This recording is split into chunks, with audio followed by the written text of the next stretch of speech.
तो उत्तर प्रदेश की राजधानी लखनऊ के पुलिस कंट्रोल रूम में आए एक कॉल से हड़कंप मच गया, क्योंकि इस कॉल में सूबे के मुखिया योगी आदित्यनाथ को जान से मारने की धमकी दी गई थी। ये कॉल पुलिस कंट्रोल रूम के इस CUG नंबर पर आया था, जिसके बाद कंट्रोल रूम में तैनात पुलिसकर्मी ने तुरंत धमकी वाले नंबर की शिकायत दर्ज कराई। फिलहाल पुलिस मामले की जांच पड़ताल में जुटी हुई है।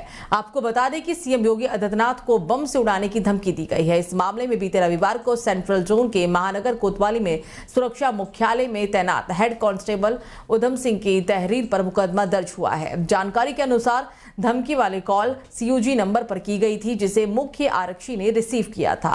कॉल करने वाले ने आरक्षी से कहा कि उत्तर प्रदेश के मुख्यमंत्री योगी आदित्यनाथ को बम से उड़ा दिया जाएगा। जब मुख्य आरक्षी द्वारा पूछा गया कि वो कहां से बोल रहे हैं, तो तत्काल उसने फोन काट दिया।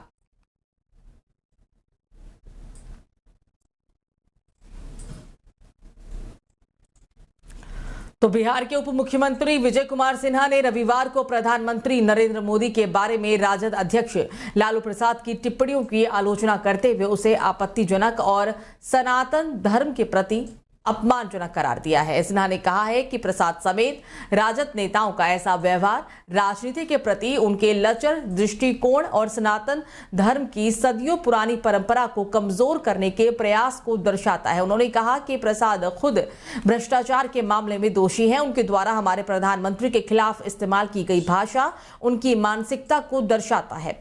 वे सनातन धर्म के खिलाफ है और सदियों पुरानी परंपरा को नष्ट करने की कोशिश भी कर रहे हैं। सिन्हा ने संवाददाताओं से कहा कि वे यानी कि लालू प्रसाद सहित राजद नेता राजनीति जोकर की तरह व्यवहार करते हैं। हमें ऐसी ताकतों को रोकना चाहिए। ये सर्वविदित तथ्य है कि हमारे प्रधानमंत्री ने सनातन धर्म के लिए क्या किया है।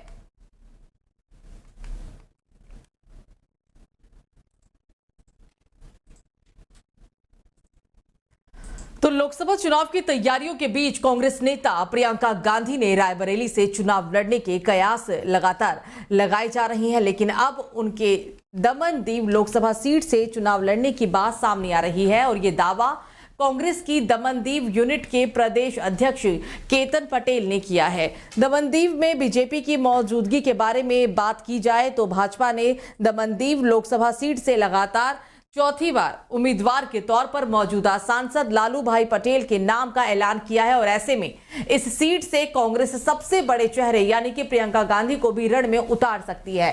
दमनदीव के कांग्रेस प्रदेश अध्यक्ष केतन पटेल ने कहा कि यह सच है कि प्रियंका गांधी दमनदीव लोकसभा सीट से चुनाव लड़ सकती है, और इस संबंध में कांग्रेस में राष्ट्रीय स्तर पर चर्चा भी हो चुकी है। इस सीट से प्रियंका गांधी को लड़ाने का गणित भी बन चुका है। सभी समीकरणों को ध्यान में रखते हुए ही इस छोटे से केंद्र शासित प्रदेश से प्रियंका गांधी को कांग्रेस उम्मीदवार के तौर पर उतारा जा सकता है।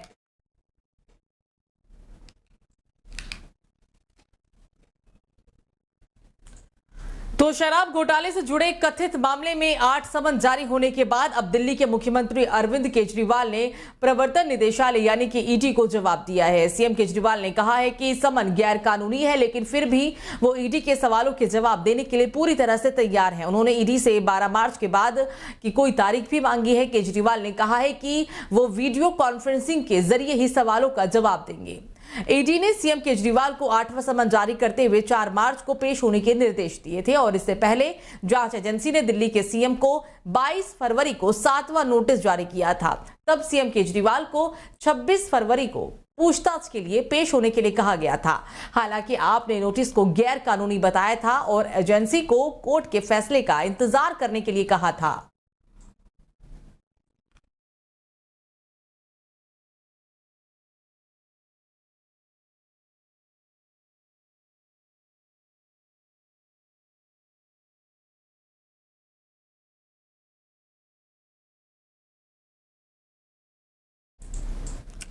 तो CM केजरीवाल को 8वां समन भेजा गया, और हालांकि आम आदमी पार्टी की तरफ से कहा जा रहा है कि ये सारे समन एक तरह से गैर कानूनी है, लेकिन फिर भी अब CM केजरीवाल ने बड़ा बयान दिया है। उन्होंने कहा है कि वो वीडियो कॉन्फ्रेंसिंग के जरिए ED के सभी सवालों का जवाब देने के लिए पूरी तरह से तैयार है, लेकिन ये जवाब वो 12 मार्च के बाद ही देंगे। कोई ऐसी तारीख 12 मार्च के बाद ED को रखनी होगी जिन सवालों के जवाब वीडियो कॉन्फ्रेंसिंग के जरिए CM केजरीवाल देने के लिए तैयार हो चुके हैं। तो लगातार ईडी की तरफ से, प्रवर्तन निदेशालय की तरफ से केजरीवाल को नोटिस आ रहा था। 8वां नोटिस जारी किया गया और इसी के तहत 26 फरवरी को उन्हें जवाब देने के लिए कहा गया था, लेकिन आम आदमी पार्टी की तरफ से साफ कर दिया गया कि उन्हें कोर्ट का उन्होंने रुख किया है और कोर्ट का जब तक जवाब नहीं आता या कोर्ट का जब तक जो फैसला नहीं आता वो किसी भी सवाल के जवाब नहीं देंगे, क्योंकि इस नोटिस को जो ईडी लगातार उन्हें 8 समन भेज चुकी है, इसे आम आदमी पार्टी और सीएम केजरीवाल की तरफ से गैर कानूनी करार दिया गया था। और इसी खबर पर बात करने के लिए हमारे साथ हिमांशु फोन लाइन पे जुड़े हुए हैं। हिमांशु, 8वां नोटिस गया, उसके बाद अब कहते हैं केजरीवाल साहब कि हम जवाब देने के लिए तैयार हैं, लेकिन वीडियो कॉन्फ्रेंसिंग के जरिए देंगे, तो क्या अनुमान लगाया जाए? क्योंकि कहीं ना कहीं जो लगातार उन्हें नोटिस दिए जा रहे हैं, 8वां नोटिस भी जारी किया गया, समन भेजा गया, तो अब जो जवाब होगा वो कितने हद तक उससे ईडी संतुष्ट होगी या आगे का क्या कदम हो सकता है?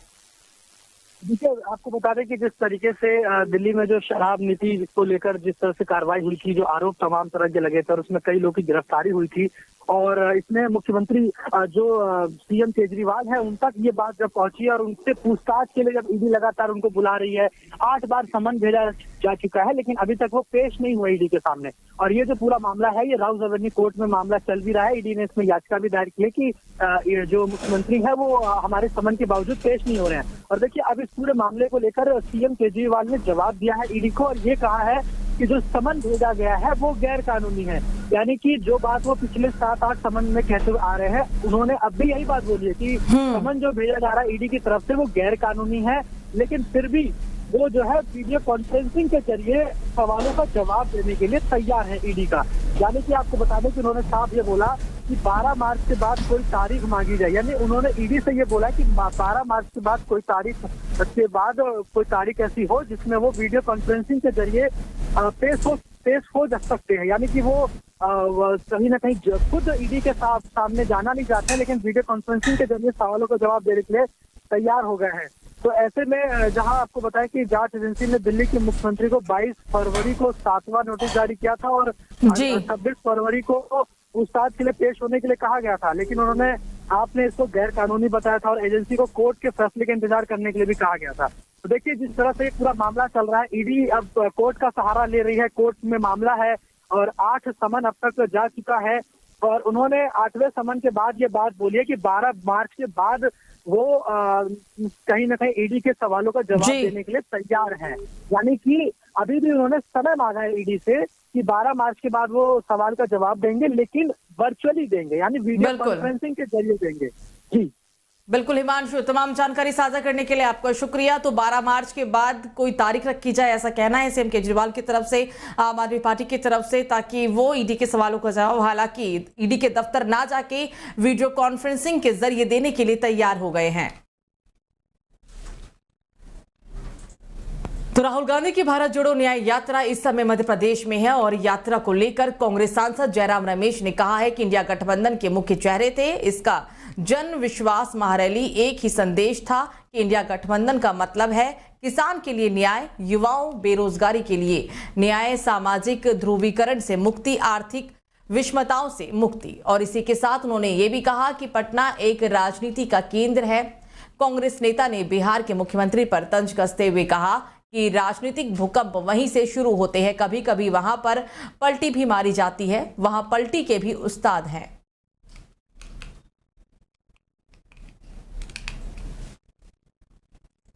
तो एमएसपी सहित कई अन्य मुद्दों को लेकर आंदोलन कर रहे किसानों को 1 महीने का वक्त होने जा रहा है, लेकिन वो अभी भी हरियाणा पंजाब के बॉर्डर पर डटे हुए हैं।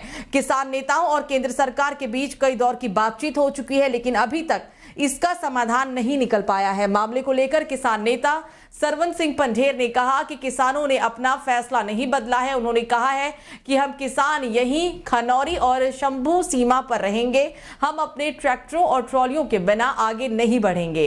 हमने दिल्ली की तरफ मार्च करने का अपना फैसला नहीं बदला है। हम तब तक इंतजार करेंगे जब तक सरकार सड़कें फिर से नहीं खोल देती। हमने अन्य राज्यों के किसानों से 6 मार्च को रेलवे, बस या किसी अन्य वाहन का उपयोग करके दिल्ली की तरफ मार्च करने के लिए कहा है।